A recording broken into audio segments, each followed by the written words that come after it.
Nedarim la Samer Dalet. Bonjour, aujourd'hui on va s'attarder sur une phrase qui a été ramenée dans notre DAF. La phrase elle dira Arba'a Chashuvim Kemet. 4 personnes sont considérées comme des hommes morts, le pauvre, le lépreux, l'aveugle et celui qui n'a pas d'enfant. On va s'attarder sur un sujet halachique qui peut sortir de cette phrase. Juste avant ça, on va essayer d'expliquer pourquoi ces 4 personnes-là sont considérées comme des hommes morts. Pourtant, il y a beaucoup de gens qui ont des malheurs qui peuvent être très graves, et on ne les considère quand même pas comme des gens qui sont morts. Qu'est-ce qu'il y a de spécial dans ces 4 personnes? Il y aura une très belle explication de Rav Chaim Shmulevitz, le Rosh Yeshiva de Mir, il y a à peu près 50 ans. Il va nous expliquer que la vie de la personne juive, le principal des choses qu'il peut faire dans sa vie, c'est de pourvoir, de donner aux autres personnes de ce qu'il peut le donner, d'essayer d'aider les autres, de vivre pour les autres personnes. Et ces 4 personnes-là, ils n'ont pas la possibilité d'aider d'autres personnes. Le pauvre, il n'a pas de quoi donner. L'aveugle, il ne peut pas voir ce qui manque chez les autres. Celui qui est lépreux, il est écarté de toute la civilisation et il ne peut pas donc aider. Et celui qui n'a pas d'enfant, comme on le sait tous, l'endroit principal, l'occasion principale qu'a une personne pour vivre pour quelqu'un d'autre, pour aider quelqu'un d'autre, c'est chez les enfants. Et donc cette personne-là, il n'a pas cette possibilité, et donc il est considéré à cause de ça comme quelqu'un qui est mort. Ça, c'est l'explication d'un Rav Chaim Shmulevitz. Quelqu'un qui ne peut pas vivre pour quelqu'un d'autre, il ne peut pas aider les autres personnes, est considéré carrément comme quelqu'un qui est mort. Donc ici, on voit au fait que quelqu'un qui est, en fait, on pourrait expliquer de manière un peu plus simple. Quelqu'un qui est concentré dans sa propre vie, il ne peut pas sortir de sa coquille où il vit. Il est tout le temps en train de résister, d'essayer de survivre. Et il est concentré au fait dans ses propres valeurs. Il a un gros problème. Il ne peut pas aider les autres personnes. Il faut qu'il fasse tout pour essayer de sortir de soi-même, de sa propre vie et de vivre pour les autres gens.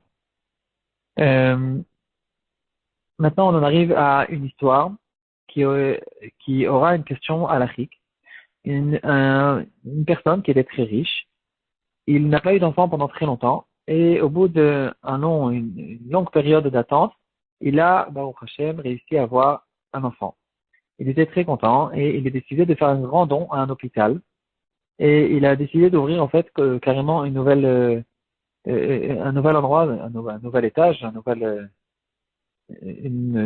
nouveau compartiment complètement dans l'hôpital, et il se pose la question maintenant, sur quoi son argent, sur quoi il va le déposer. Est-ce qu'il dépose son argent, il fait son don pour ouvrir dans l'hôpital pour aider les gens qui sont aveugles et essayer de faire des recherches et de donner des médicaments, d'aider ces personnes-là qui sont aveugles pour leur rendre la vue.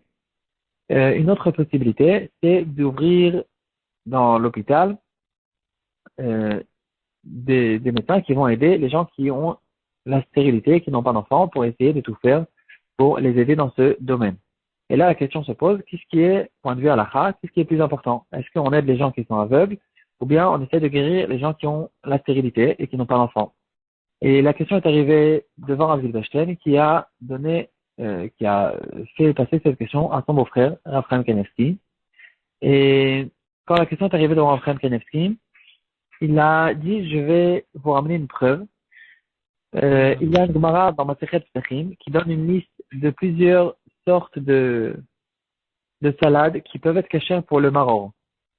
Et la Gemara, elle va dire, Velu Yosim Bemaror, Achazeret, Ulshin, Tamcha, Chachavina, Maror, et plusieurs sortes de salades.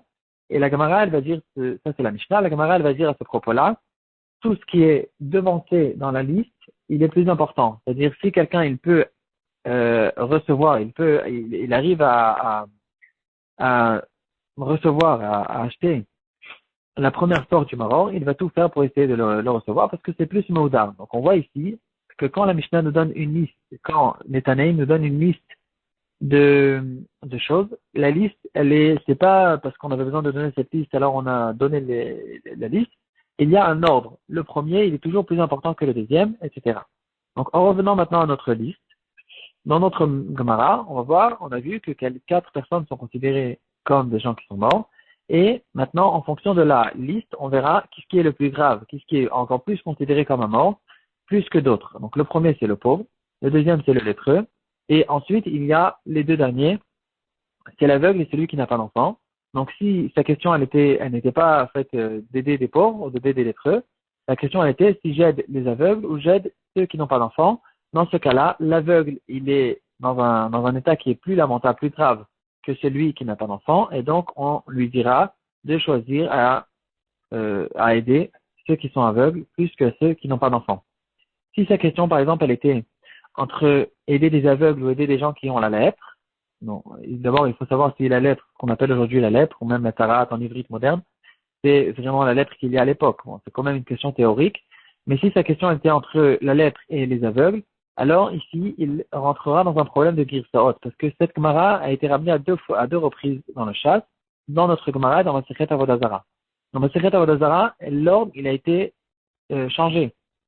C'est écrit là-bas, le pauvre, l'aveugle, le lépreux et celui qui n'a pas d'enfant. Chez nous, c'est écrit le pauvre, le lépreux, et ensuite, il y aura écrit l'aveugle. Donc, si sa question elle était entre les lépreux et les aveugles, dans ce cas-là, il devra essayer de faire une recherche. Quelle est la girsa principale entre ces deux gmarotes? Là, sa question elle était entre les aveugles et ceux qui n'ont pas d'enfant. Dans ce cas-là, on lui dira, comme la liste elle a été donnée et il y a une importance dans, euh, dans la manière où la liste a été devancée, alors les aveugles, on va les aider avant ceux qui n'ont pas d'enfants.